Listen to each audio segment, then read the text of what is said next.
kelas 20. Perkenalkan, nama saya Yuyun Rusdiana, Ibu dari SMA Negeri 1 Ketapang. Saya di sini ingin mewawancarai Ibu tentang pengambilan keputusan yang berkaitan dengan dilema etika dan hukum moral. Ini adalah tugas saya sebagai calon guru penggerak. Saya mohon Ibu berkenan untuk diwawancarai ya Bu ya. Ya, berkenan sekali Bu. Terima kasih Bu Sutina. Kita mulai ya Bu ya. Selama Ibu menjadi kepala sekolah di TK Al-Amin, Ibu dapat mengidentifikasi kasus-kasus yang merupakan dilema etika dan hukum moral. Selama saya menjadi kepala sekolah di TK Al-Amin ini, sering sekali terjadi kasus atau masalah ya yang terjadi di sini kaitannya dengan dilema etika dan hukum moral ya. Tapi saya dalam mengidentifikasi, saya harus melakukan koordinasi dulu terhadap warga sekolah, karena terhadap guru-gurunya maupun terhadap ketua yayasan ya di sini dan juga stakeholder yang lain. Jadi kami mengkomunikasikan, lalu setelah kami komunikasikan, kami kumpulkan, kami berembuk di situ kita ambil keputusan yang baik. Bagaimana caranya dalam mengambil keputusan tersebut untuk menyelesaikan masalah-masalah dilema yang terjadi di sini. Baik, Bu Sutina, terima kasih penjelasannya. Sekarang selama ini bagaimana Ibu menjalankan pengambilan keputusan di sekolah Ibu di TK Al-Amin ini, terutama untuk kasus-kasus di mana ada kepentingan yang sama-sama benar atau sama-sama mengandung nilai kebajikan? Yang pertama, tentunya kami melakukan koordinasi dan komunikasi dengan orang yang mengalami masalah tersebut, baik dengan anak didiknya dan juga dengan orang tuanya. Jadi kami komunikasikan, kami melakukan pendekatan, tentunya karena kami sebagai PP, jadi menggunakan teknik coaching yang kami lakukan. Pendekatannya kami menggunakan teknik coaching. Dengan cara coaching itu kami akan cepat menangkap apa sih penyebabnya ya, dan juga kenapa sampai terjadi seperti ini ya, dan juga dari anak tersebut, anak kan polos, tentunya kalau anak tersebut cepat kita untuk menanggapinya hal-hal yang terjadi di sini dengan permasalahan tersebut, kami cepat mengetahui oh ternyata seperti ini karena anak itu duduk ya. Dan juga orang tuanya kami juga tanyakan secara coaching, melakukan pertanyaan secara coaching, pendekatan secara coaching. Jadi melalui coaching tersebut kita cepat dan tahu bagaimana cara menangani permasalahan tersebut. Berarti langkah-langkahnya Ibu sudah melakukan coaching ya? Iya, melakukan coaching ya. Pertama ya komunikasi biasa dulu, lalu kita panggil ke sekolah, kita lakukan coaching. Dari situ ya, jadi permasalahan yang terjadi kita cepat dalam menanggapi dan juga mengidentifikasi permasalahan tersebut. Baik Ibu, sekarang hal-hal apa saja yang selama ini merupakan tantangan dalam pengambilan keputusan pada kasus-kasus dilema etika? Tantangan yang menjadi tantangan karena kami berada di sekolah swasta, tentunya dari yayasan menjadi tantangan bagi kami, karena memang untuk keputusan itu kami koordinasikan dengan ketua yayasan ya dalam menangani permasalahan. Nah di sini ketua yayasan pada karena memang sudah pensiun, juga efek umur yang mungkin pemikirannya juga beda dengan kami yang masih muda begitu. Jadi yang menjadi tantangan itu. Jadi keputusan ketua yayasan yang kadang beda dengan kami begitu. Jadi Bu Sutina bisa bisa mengikuti alur sesuai dengan kejiwaan atau umur gitu ya. Sekarang Ibu yang saya tanyakan lagi, tidak apa-apa Ibu ya, saya tanya, apakah Ibu memiliki sebuah tata cara atau jadwal tertentu dalam sebuah penyelesaian kasus dilema etika, dan apakah Ibu langsung menyelesaikan di tempat atau memiliki sebuah jadwal untuk menyelesaikannya? Bentuk atau prosedur seperti apa yang Ibu jalankan? Kalau untuk jadwal sih kami tidak ada jadwal ya, cuma ya kami insidental ya. Jadi kalau misalkan ada kasus itu kita rencanakan untuk mengumpulkan guru-guru tadi seperti yang saya sampaikan dan stakeholder lainnya dan juga melibatkan ketua yayasan yang kami lembut, kami komunikasikan bagaimana jalan yang baik, gitu, cara yang baik. Terus setelah itu lalu kami memanggil anak dan orang tuanya dari ya, tapi kadang tidak dalam satu hari itu. Untuk kali berikutnya kami panggil orang tua dan anak yang mengalami kasus tersebut. Jadi prosesnya panjang itu ya. Baik Ibu, sekarang adakah seseorang atau faktor-faktor apa yang selama ini mempermudah atau membantu Ibu dalam pengambilan keputusan dalam kasus-kasus dilema etika ini? Ya, benar sekali. Yang mempermudah saya dalam mengambil keputusan ya dalam kasus dilema etika ini tentunya guru-guru di sini ya, dan juga orasek juga, bendahara, sekretaris juga, karena memang kami intinya setiap ada kasus itu harus berkomunikasi dengan beliau, dengan mereka ya, dengan guru-guru juga. Akhirnya karena di sini gurunya banyak juga seperti kita ya, jadi kami dapat masukan dari mereka, dari beliau. Ya. Berarti komunikasi dan kolaborasi itu sangat penting Ya, ya. penting. Baik Ibu, sekarang dari semua hal yang telah disampaikan tadi, pembelajaran apa yang dapat Ibu petik dari pengalaman Ibu mengambil keputusan dilema etika ini?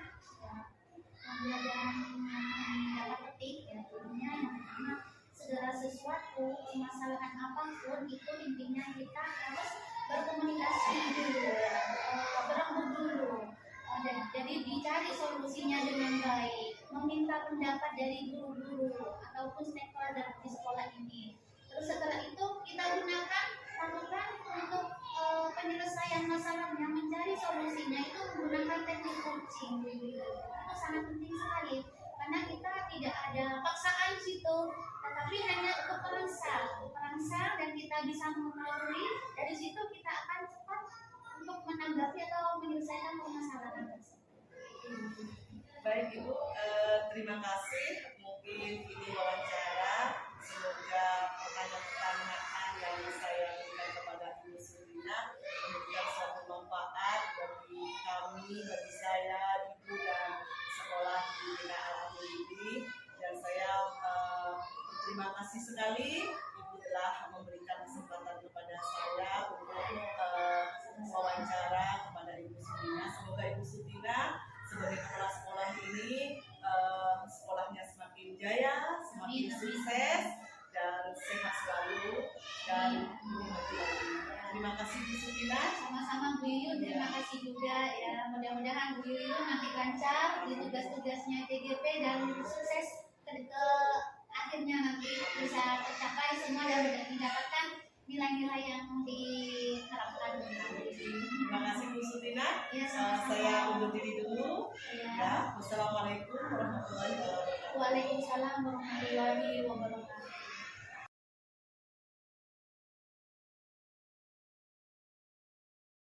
Assalamualaikum warahmatullahi wabarakatuh. Assalamualaikum warahmatullahi wabarakatuh. Dengan Bapak Sulaiman ya Bapak ya, dari SMA Negeri 1 Ketapang. Saya di sini calon guru penggerak Bapak angkatan 6 kelas 20. Saya ada tugas untuk mewawancarai Bapak selaku kepala sekolah tentang pengambilan keputusan dilema etika dan bujuk moral. Saya minta waktunya sebentar untuk mewawancarai Bapak. Bisa Bapak ya? Boleh, silakan Bu Yuyun. Baik, langsung aja dengan pertanyaannya ini Bapak. Selama ini Bapak sebagai kepala sekolah, bagaimana Bapak tersebut dapat mengidentifikasi kasus-kasus yang merupakan dilema etika atau bujuk moral Bapak? Baik, pada dilema etika dan bujuk moral itu, kemudian ketika ada kasus-kasus tersebut, pastinya adalah kita identifikasi masalahnya terlebih dahulu. Identifikasi tentunya harus melibatkan berbagai pihak. Kalau di sini ada wakil kepala sekolah, kemudian ada guru-guru juga yang terkait dengan permasalahan tersebut, kemudian diidentifikasi, baru setelah kemudian terlihat kemudian mana masalah yang kemudian diputuskan ke arah lebih baik, itu yang kemudian kepala sekolah mengambil keputusan. Karena pada prinsipnya kepala sekolah itu pengambil keputusan, tetapi masukan-masukan itu perlu mendapatkan masukan dari berbagai pihak untuk kemudian menguatkan keputusan dari kepala sekolah tersebut. Baik Bapak, bagus sekali Bapak ya cara mengidentifikasi kasus tersebut. Baik, untuk yang kedua di sini, bagaimana Bapak selaku kepala sekolah menjalankan pengambilan keputusan di SMA Negeri 1 Ketapang ini, terutama untuk kasus-kasus di mana ada dua kepentingan yang sama-sama benar atau sama-sama mengandung nilai kebajikan. Baik, pada kasus yang mengandung sama-sama benar atau yang kita kenal dengan mengistilahkan dilema etika itu ya, dilema etika itu kan kasus yang sama-sama benar. Maka tentunya kita harus identifikasi mana yang kemudian maslahatnya atau kebaikannya itu lebih banyak manfaatnya terhadap banyak orang. Kalau di sini tentunya terhadap anak-anak, terhadap murid, terhadap guru-guru, itu dikaji terlebih dahulu mana kebaikannya itu yang maslahatnya lebih banyak. Kemudian yang kedua tentunya adalah memperhatikan aspek keadilan. Keadilan mana yang kemudian dirasa lebih adil. Keadilan ini tentunya tidak kadang dirasakan oleh semua orang itu tidak adil. Tetapi kepala sekolah sebagai pimpinan pastinya akan memperhatikan dengan kacamata yang lebih luas, dengan pandangan yang lebih luas, memutuskan mana yang itu lebih baik, lebih adil. Tentunya melihat keadilan itu harus merujuk kepada tatib yang ada di sekolah, harus merujuk pada tata aturan yang berlaku di sekolah. Ini yang kemudian ditarik untuk menarik pada sisi keadilan tersebut. Subhanallah, sangat tertata sekali Bapak ya. Baik Bapak, langkah-langkah atau prosedur seperti apa yang biasa Bapak lakukan selama ini? Baik, ada beberapa langkah yang kami biasa lakukan untuk kemudian memutuskan beberapa hal yang terkait dengan kasus dilema etika atau penunjukan moral. Pertama adalah pasti ada mengidentifikasi apa yang kemudian menjadi persoalan. Kemudian setelah mengidentifikasi, kemudian mencari berbagai masukan dari stakeholder, dari berbagai pihak terhadap kasus-kasus tersebut. Kalau misalnya dirasa cukup, misalnya dari masukan dari sekolah, dari guru-guru, dari kepala sekolah, bahkan dari anak-anak yang bisa diminta saya masukan cukup. Tetapi bisa jadi saya sebagai pimpinan ada kasus-kasus yang memutuskan harus meminta masukan dari luar, dari komite sekolah, dari tokoh-tokoh masyarakat ataupun dari dinas.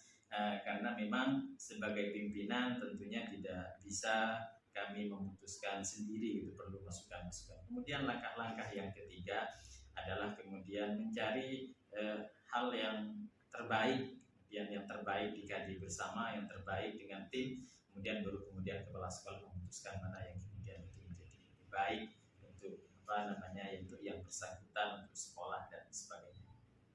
Baik Bapak. Sekarang hal-hal apa saja yang Bapak anggap efektif dalam pengambilan keputusan pada kasus-kasus dilema etika Bapak? Baik, yang paling utama sebenarnya pada kasus dilema etika adalah personal approach atau pendekatan pribadi gitu ya. Jadi terhadap yang punya kasus itu harus dilakukan pendekatan secara personal untuk kemudian menyelesaikan kasus tersebut. Jika kemudian karena pendekatan secara personal itu sangat dibutuhkan. Kita kalau misalnya memang ada kasus itu harus ada dua yang harus kita lakukan menurut akal dan menurut hati. Hati nurani bagaimana bisa membimbing akal. Jadi dengan hati nurani kita dekati pendekatan secara personal, kemudian kita bawa dari pendekatan itu ke arah yuridis atau ke arah formalnya menurut tata aturan yang berlaku di sekolah. Subhanallah Bapak. Sekarang hal-hal apa saja Bapak yang merupakan tantangan dalam pengambilan keputusan pada kasus-kasus dilema etika tersebut? Hal-hal yang paling kita beratkan itu karena merasa ada yang dirugikan dengan apa yang kemudian diputuskan oleh sekolah. Ada merasa yang tidak adil karena menganggap hal itu adalah baik. ada yang merasa kemudian sekolah kurang toleran dan lain sebagainya. Tetapi pada prinsipnya kalau saya sebagai kepala sekolah pasti sebenarnya memberikan hal yang terbaik, meskipun kadang dirasa itu masih belum baik bagi yang bersangkutan. Tetapi tentunya dengan berbagai usaha, selain itu adalah kita berdoa sama Allah, kita memasrahkan, meminta, kemudian keputusan sekolah itu adalah juga menjadi keputusan Allah yang terbaik. Meskipun kemudian bisa jadi itu dirasa tidak adil, tetapi sekolah pasti akan memberikan yang terbaik terhadap anak-anak didik kita. Baik, Bapak. Sekarang apakah Bapak selaku kepala sekolah memiliki sebuah jadwal tertentu dalam sebuah penyelesaian kasus dilema etika? Kami ini tidak kemudian menjadwalkan penyelesaian kasus dilema etika, tetapi setiap ada kasus kemudian bagaimana diselesaikan itu seefektif mungkin. Karena kalau misalnya dijadwalkan, misalnya tiap minggu menyelesaikan kasus, masih menunggu terlalu lama untuk menyelesaikan kasus tersebut. Jadi bagaimana setiap ada kasus kita bagaimana segera ditangani secepat mungkin ya.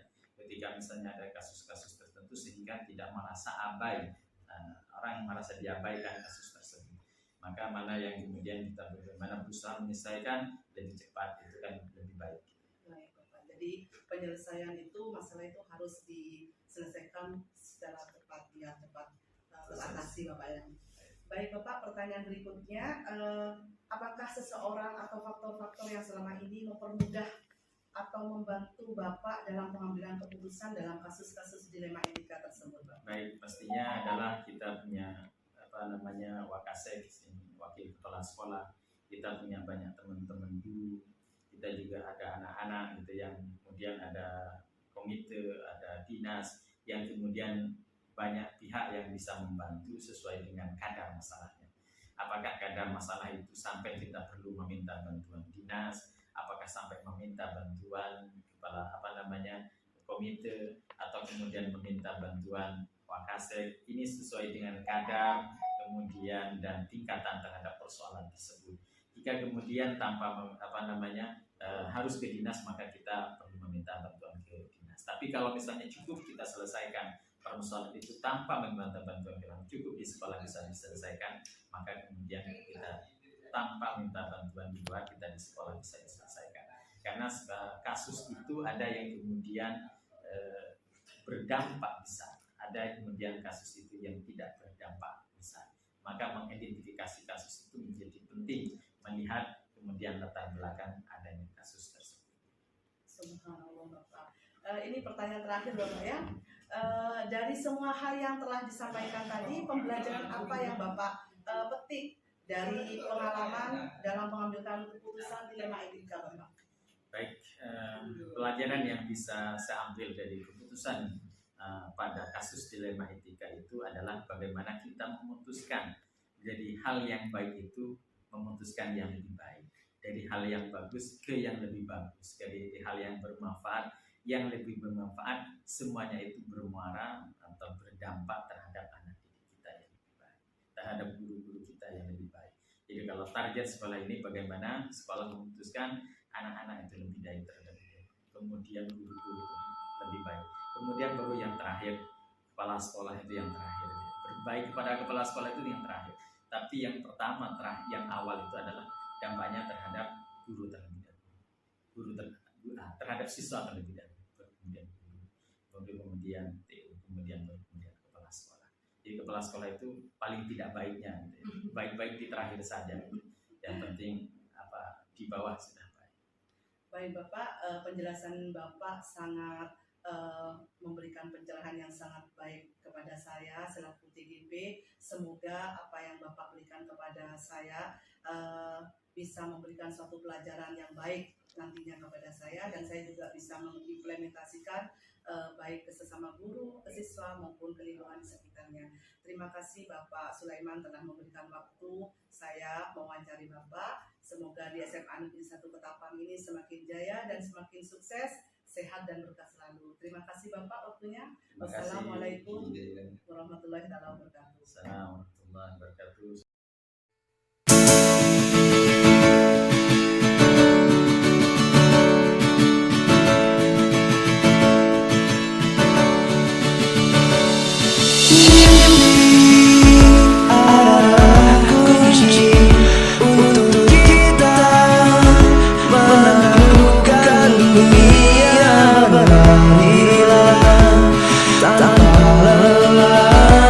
sampai engkau meraihnya. Langkah pelangi takkan terikat waktu.